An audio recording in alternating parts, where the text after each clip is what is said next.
আগের দিন তো আমি চলে এসেছিলাম তোমাদের সাথে আমাদের বাড়ির পৌষ মাসের লক্ষ্মী পুজোর ভিডিও নিয়ে।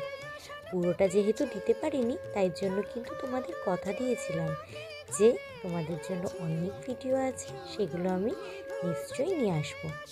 আজ আবার আমি চলে এলাম আমার বাড়ির লক্ষ্মী পুজোর পরের ভিডিওগুলো নিয়ে।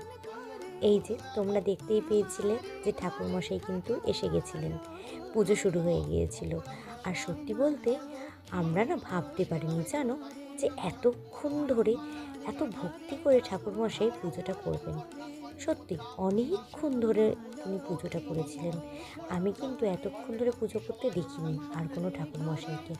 হ্যাঁ, এখন দেখিনি, কিন্তু যখন ছোট ছিলাম, যখন এই পুজোটা আমার ঠাকমা করতো, বেঁচে থাকাকালীন ঠাকমা, তখন কিন্তু আরেক জেঠু আসতেন আমাদের বাড়িতে। উনি কিন্তু ঠিক এইভাবেই পুজোটা করতেন, একদম অনেকটা সময় নিয়ে। এখনকার অনেক ঠাকুরমশাই আছেন যিনি ওই নমো নমো করেই চলে যায়, পুজো হয়ে যায়। কিন্তু না, এনার পুজো দেখে সত্যি খুব ভালো লাগলো। আর এই যে আমি এখানে বসে সব ঠাকুরমশাইকে হাতে হাতে দিয়ে দিচ্ছিলাম ধুনো, তারপর পঞ্চপ্রদীপ। এই যে পঞ্চপ্রদীপটা আমি সাজিয়ে দিয়েছিলাম, মানে সাজানোটা দিদি করেছিল, জ্বালিয়ে টালিয়ে দিয়েছিলাম। তারপরে আমি দিয়ে দিয়েছিলাম কর্পূরদানিটা, কর্পূরটা দিয়ে, ওটা কর্পূরটা দেওয়া ছিল না, কর্পূরটা আমাকে দিতে হয়েছিল।